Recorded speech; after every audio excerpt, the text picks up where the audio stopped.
So, imagine you are walking out of a stadium tunnel right away. The floodlights are just absolutely blinding. Oh, yeah. And there are nearly 69,000 people screaming in the stands of NRG Stadium in Houston. Like, the noise is a literal physical force hitting your chest. Mm-hmm.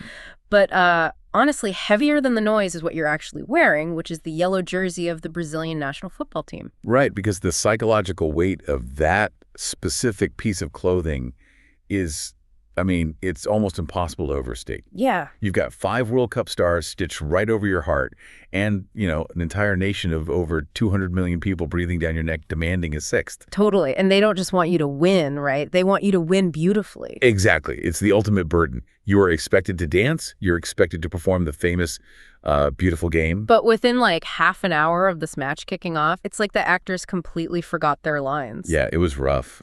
The massive crowd is groaning, the passes are just going nowhere, and this underdog from across the globe is entirely stealing the show. So, okay, let's unpack this. Let's do it.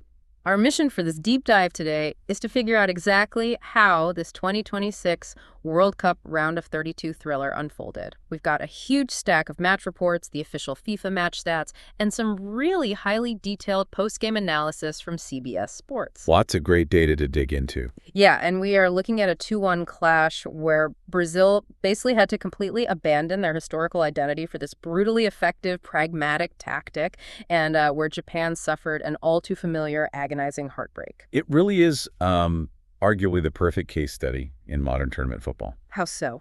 Well, because surviving the knockout stages of a World Cup isn't always about who plays the prettiest, most fluid soccer. Right, the aesthetics don't always matter. No, not at all. It usually comes down to who adapts best when their primary game plan just completely shatters under extreme pressure. And crucially, who has the squad depth to survive a grueling 90-minute war of attrition. Yeah, that war of attrition is so key.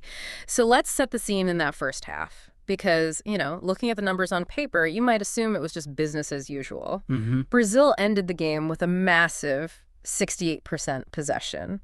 But if you were actually watching those first 45 minutes, you saw a team that looked incredibly nervous.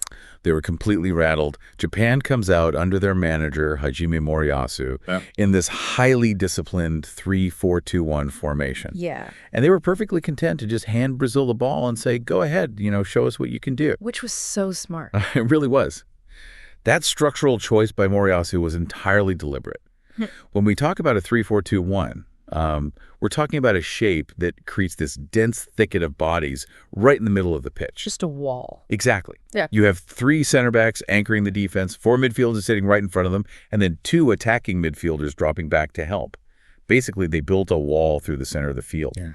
Japan wasn't trying to outpossess Brazil. They were trying to out-organize them.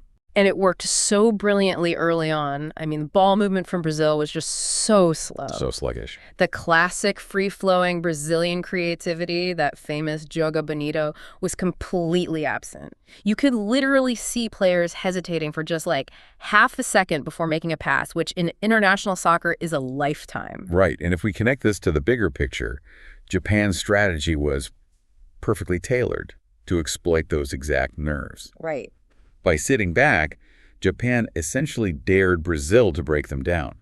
They looked at Brazil's highly touted central midfield guys like Bruno Guimarães and Lucas Paquetá and issued a challenge. A challenge they struggled with. Because to unlock a defense that tight, midfielders need to receive the ball on what we call the half turn. Wait, let's break that down for someone tuning in who might not play the midfield. Like, what does receiving on the half turn actually mean in practice? Sure, yeah. So it's all about body mechanics. When a midfielder gets the ball, if they are facing their own goal, they pretty much have to pass backward. Okay, that makes sense. But if they receive the ball sideways on the half turn, they can see the player passing to them, but they can also see the opponent's goal and any forwards making a run. I see. It allows for an instant forward-thinking pass.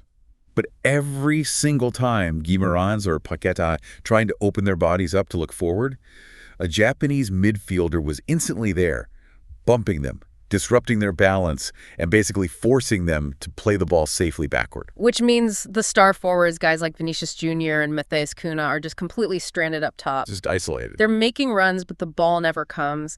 And then the shocker happens. In the 29th minute, the tension finally snaps. Yeah, that moment was huge.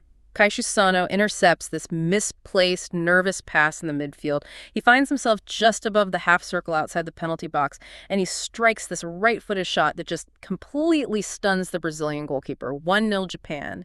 And, I mean, the panic in the stadium was palpable. Oh, absolutely. The CBS Sports post-match analysis highlighted this perfectly. What did they say? Former Brazil midfielder Lucas Leiva, he made a really profound point about the modern squad. He noted that the days of Ronaldo, Ronaldinho, Kaká, those legendary individuals who could just magically conjure a goal out of absolutely nothing when the team was struggling. Right, the solo magic. Exactly. Those days are largely gone. Today's Brazil relies much more on system and structure.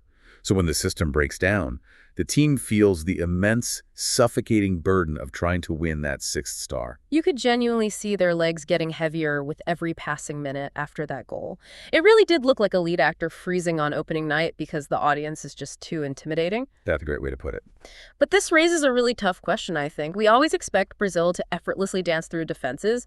Did Japan actually expose a fundamental lack of creativity in this modern Brazilian midfield? You know, rather than a lack of creativity, I'd argue Japan exposed a vulnerability to tactical frustration. Okay, how so? Japan created a geometric puzzle that Brazil's starting 11 simply couldn't solve with intricate passing on the ground. The spaces were too small, the Japanese defenders were too disciplined, and honestly, Brazil's confidence was draining by the minute. But here's where it gets really interesting, though, because you've got this massive crisis unfolding on the pitch, but on the sideline, manager Carlo Ancelotti just doesn't panic. He never does. When the delicate, beautiful passing fails, he doesn't just scream from the touchline for them to pass it better or try harder, right? He looks at the board and completely changes the geometry of the attack. Ancelotti's reaction is a masterclass in pragmatic management. He realized something incredibly simple but profound. Which was? His Brazilian players were physically bigger, taller, and superior in the air compared to the Japanese defenders. Right, it's a physical